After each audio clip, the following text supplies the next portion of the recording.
Am I the a-hole for calling the police on my niece who stole my car? I, 46 female, live on a farm with my husband and 2 kids. My brother Dwayne, 38, has a daughter. We'll call her Emma, 15. My brother and his wife have always been very quick to compliment me on the behavior of my children. Angela, my sister-in-law, confides in me about Emma's troubles. Emma is very reckless, shoplifts, drinks, has an old boyfriend, and gets into fights at school. She's also constantly suspended in and out of school. Over the summer, Emma had a run-in with the law, and they were told that if she didn't straighten up her act that she would end up in prison. They were suggested and tried therapy, but Emma never would participate. Dwayne asked me if I would take Emma and teach her some responsibility, but the arrangement was that I would take Emma for the final month of summer, enroll her in school here, and keep her for the first semester. If all went well, Emma was welcome to stay with us. Otherwise, other options would be explored, those of which are unknown to me.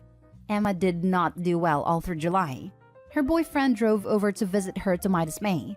I tried to make him leave, but it caused some backlash, so I figured I would set visitation then wean her time from him more and more.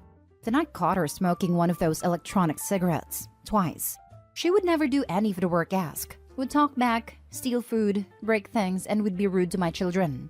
All of that could be dealt with. I knew that once school came around, she needed to be more disciplined. So one morning we got into an argument because I told her I was chaining up the fridge and that she better act right, or else she will be forced to scavenge for her food around the farm and cook it herself. If she doesn't want to contribute, she gets nothing the household has worked for.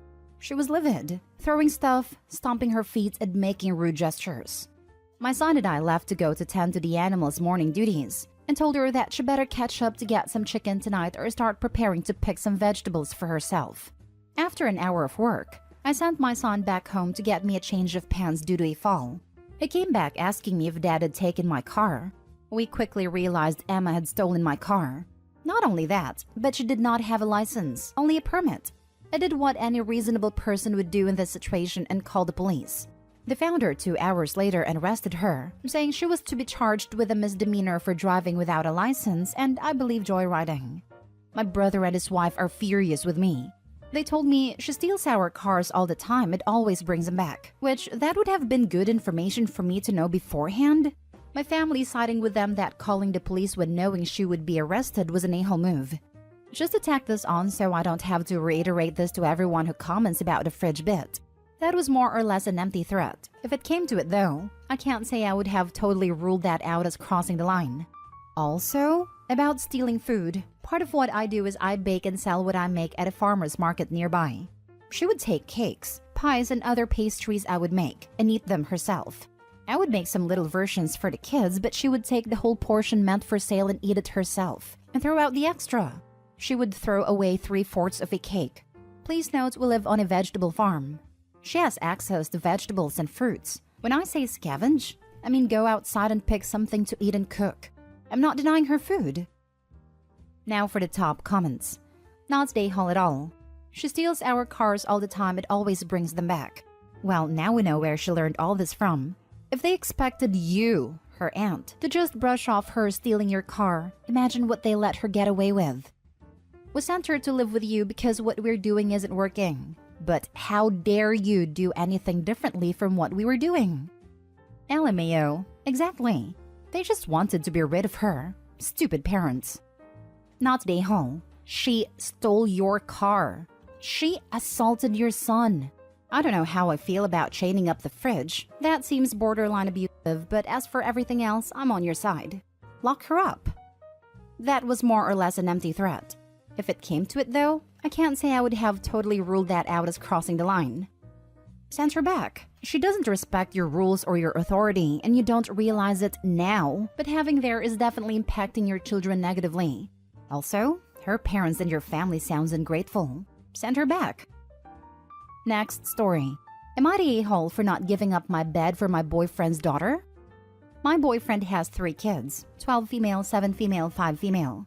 A wildfire broke out by their house and the neighborhood had to evacuate, so I told my boyfriend to bring his kids to my apartment. I've known his kids for months and they're all great kids, but they're a bit spoiled. My boyfriend's oldest daughter has health issues and they were at a hospital getting her treatments when the fire broke out. The younger two were at home with their nanny when the fire broke out, so the nanny took the kids straight to my place and my boyfriend joined us an hour or so later. My boyfriend came in carrying his oldest because she was asleep and he didn't want to wake her up. He asked where he could put her down, so I showed him to the room that I had planned on all of the kids and the nanny sharing. Nanny's a live-in nanny, and I guess she didn't have anywhere else to go. Room has 2 bunk beds, so everyone has their own bed. But he said he didn't want her to be in the same room as her siblings because she was going to need a lot of rest, and he doesn't want them to bother her. I asked where I was supposed to put her, and he suggested my room. I asked if he meant only for a few hours, and he said no, the whole night.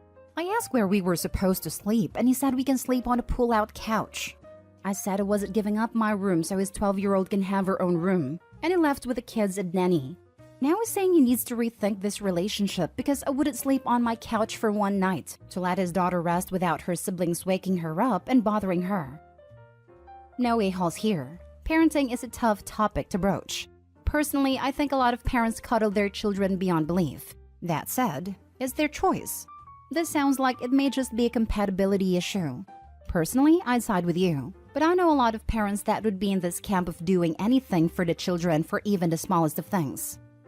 I'm also leaning towards no a-holes here, but want to know what health issue the child has and what treatment she had received. That could explain the cuddling and could mean there was a legitimate need to have her rest undisturbed. She has some chronic illnesses and has to go to the hospital for treatments every couple weeks. Could be a lot of things, but that sounds like maybe IVIG or a biological. Both will wipe you right the heck out and leave you knocked on your butt for the rest of the day and the whole next day. And both younger kids are old enough to be told to keep quiet and leave the room if they wake up so they don't disturb their sister.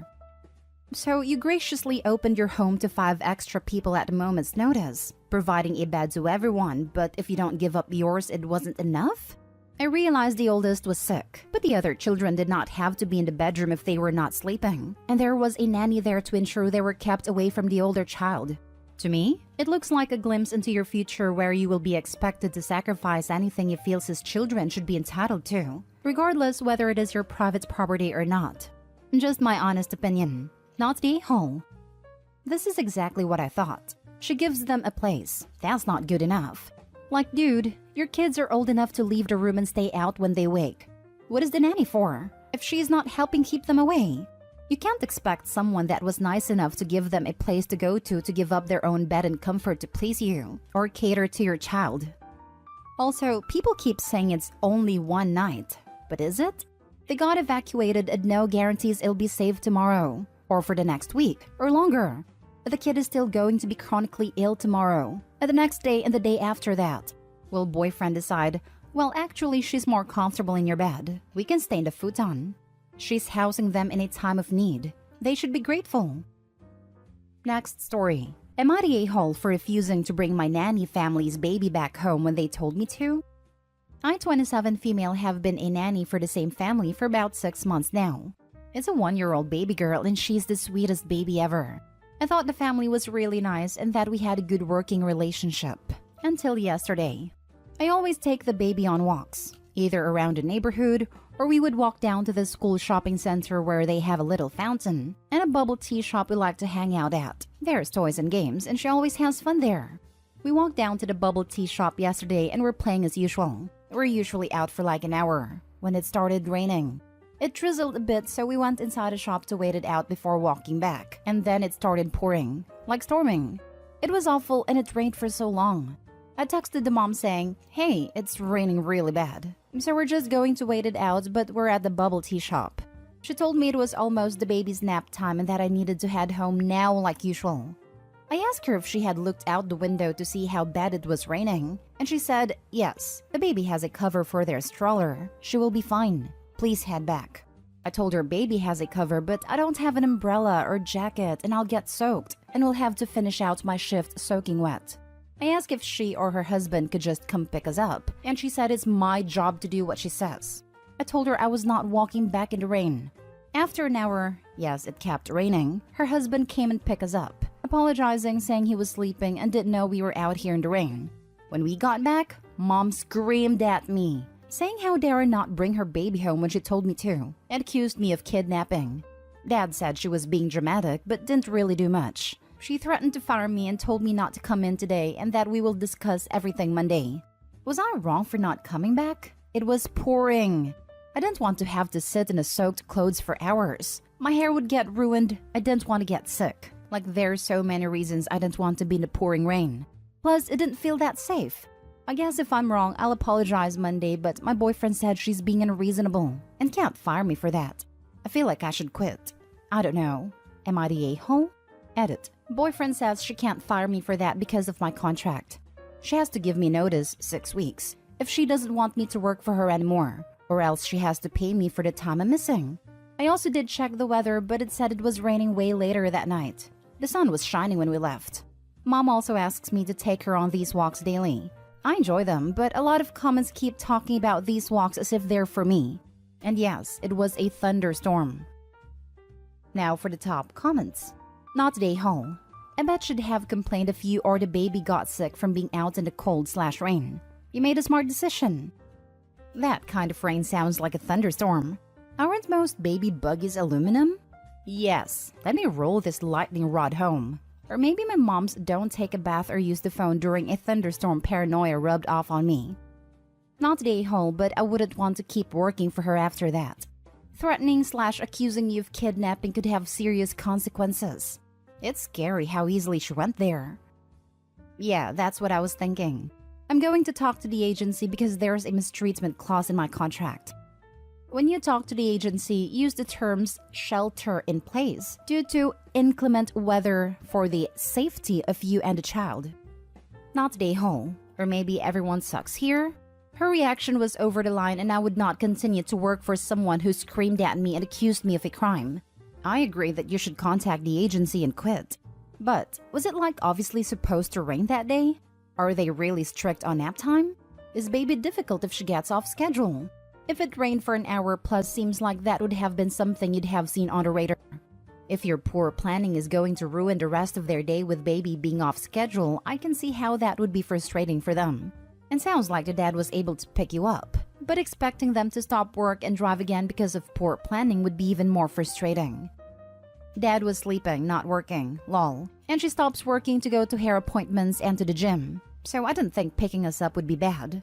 I had no idea it was going to rain. Like, it started as sun showers, then got crazy. It wasn't supposed to rain until later that night. Now for the last story. Am I the a-hole for wanting to serve my ex papers for full custody and child support for my daughter now that he has a new baby? I, 31 female, have a wonderful 7-year-old daughter I would go to the moon and back for and have been supporting her as a single parent. My ex, 31 male, hasn't really been in her life since we split when she was 2.5. He hasn't paid child support for the last 4 years and has sporadically visited her at his parents' home when she visits. He says he will visit her while hyping her up and then not show up only to give BS excuses on why he never showed up, leaving her devastated and upset that he didn't spend time with her. He has blamed me for everything under the sun, which I can prove to not be true. For example, he blames me for not calling him so he can video chat with her on my days off, when he doesn't even attempt to try in the first place on his days off. He even stated he couldn't pay child support because he was rebuilding his car.